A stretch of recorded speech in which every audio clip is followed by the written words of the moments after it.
சாகும்போது அது ஒரு விதையாக விழுந்தது பவுலின் இதயத்துல.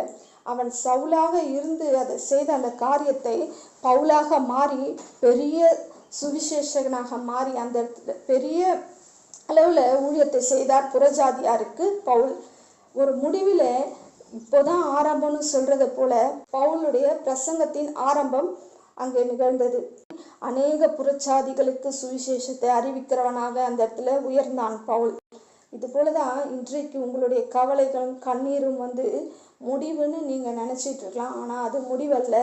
இன்று இரவோடு அது உங்களுக்கு முடியும். நாளைக்கு காலையில ஒரு புதிய ஆரம்பம். இப்போதான் ஆரம்பம். உங்களுக்கு புதிய ஆசீர்வாதமான வாழ்க்கை ஆரம்பம். அந்த ஆசீர்வாதமான வாழ்க்கையை பெற்றுக்கொள்ள தைரியமா இருங்கள். தொடர்ந்து கர்த்தரை விசுவாசிங்கள். இவ்வளவு நாள் கர்த்தருக்காக காத்திருந்துட்டீங்க.